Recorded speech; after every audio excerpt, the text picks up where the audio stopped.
Robot কি মানুষকে ধ্বংস করবে? না, সরাসরি নয়। রোবট বা এআই মানুষকে ধ্বংস করবে এটা ভয়ঙ্কর কল্পনা। তবে যদি নিয়ন্ত্রণ বা নীতি না থাকে, দুর্ঘটনা বা ক্ষতি হতে পারে। মুভিতে তো আমরা এরকমটা দেখি। হ্যাঁ, সিনেমায় এটি ড্রামাটিকভাবে দেখানো হয়। বাস্তবে রোবট বা এআই এমন করে নিজে থেকে মানুষকে ধ্বংস করতে পারবে না। মানব নিয়ন্ত্রণ ও প্রোগ্রামিং থাকা বাধ্যতামূলক।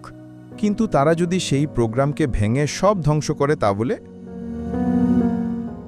এটি তাত্ত্বিক চিন্তা, বাস্তবে খুবই কঠিন। যে কোনো রোবট বা এআই প্রোগ্রাম ভাঙে এমন ক্ষমতা পায় না, কারণ সবকিছুই মানুষের তৈরি নিয়ন্ত্রণ এবং নিরাপত্তা সিস্টেমের মধ্যে থাকে। তবে যদি মানব নিয়ন্ত্রণ ছাড়া অত্যন্ত উন্নত স্বশিক্ষণশীল এআই তৈরি হয়, তাতে ঝুঁকি থাকতে পারে। এটাই গবেষকরা সতর্ক থাকার কারণ। এমনও তো হতে পারে তারা নিজেরা এমন সিস্টেম ডেভেলপ করলো যে স্বনিয়ন্ত্রণ তাদের হাতে চলে গেল।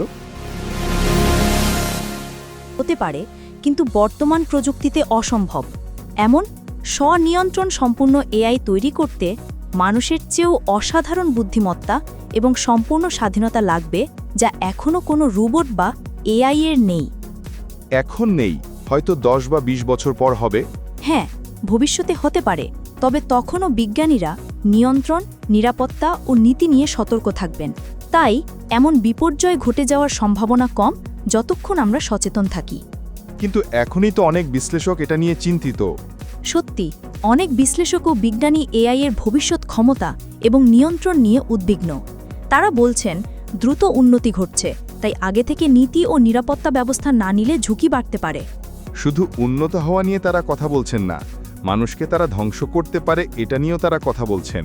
হ্যাঁ, কিছু বিশ্লেষক ভবিষ্যতের সুপার এআই এর সম্ভাব্য ঝুঁকি নিয়ে সতর্ক করছেন, যেখানে যদি নিয়ন্ত্রণ ছাড়া চলে যায়, মানুষের ক্ষতি বা বিপর্যয় ঘটতে পারে। তবে এটাই তাত্ত্বিক এবং ভবিষ্যতের ভাবনা, এখনকার বাস্তবতা নয়। 10 বা 20 বছর তো আর খুব দূরে নয়। সঠিক, 10-20 বছর প্রযুক্তিগতভাবে খুব দূরে নয়। তাই বিজ্ঞানী ও বিশ্লেষকরা এখন থেকেই সতর্ক হচ্ছেন, যাতে নিয়ন্ত্রণ ও নিরাপত্তা ব্যবস্থা আগে থেকেই তৈরি থাকে। এমনও তো হতে পারে উন্নত রোবট এক দেশ অন্য দেশে পাঠাবে যুদ্ধ করতে, গোয়েন্দা হিসেবে। হ্যাঁ, এই সম্ভাবনাও রয়েছে। বর্তমানে ড্রোন ও স্বয়ংক্রিয় অস্ত্রের মতো প্রযুক্তি ব্যবহৃত হচ্ছে। ভবিষ্যতে আরও উন্নত রোবট বা এআই গোপন গোয়েন্দা বা যুদ্ধে বা নিরাপত্তায় ব্যবহার করা যেতে পারে। তাই নিয়ন্ত্রণ ও আন্তর্জাতিক নীতি অত্যন্ত গুরুত্বপূর্ণ। তার মানে শঙ্কার জায়গা থেকেই যায়।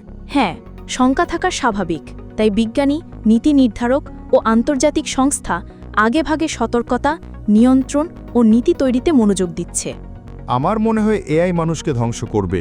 এটা তোমার ব্যক্তিগত চিন্তা, এবং অনেকেই ভয়ের কারণে এমন মনে করে। বাস্তবে এআই নিজে থেকে মানুষকে ধ্বংস করতে পারে না। সবকিছুই মানুষের নিয়ন্ত্রণ, নীতি ও প্রোগ্রামিংয়ের উপর নির্ভরশীল। তবে সতর্ক না থাকলে দুর্ঘটনা বা ক্ষতি হতে পারে, যা মানুষকে উদ্বিগ্ন করে। আমার এই চিন্তার সাথে অনেক বিশেষজ্ঞ একমত। হ্যাঁ, ঠিক আছে। অনেক বিশেষজ্ঞ মনে করেন, যদি সুপার এআই নিয়ন্ত্রণহীন হয়, ভবিষ্যতে মানুষ বা সমাজের জন্য ঝুঁকি তৈরি করতে পারে। তবে এটাই তাত্ত্বিক এবং ভবিষ্যতের ভাবনা, এখনকার বাস্তবতা নয়।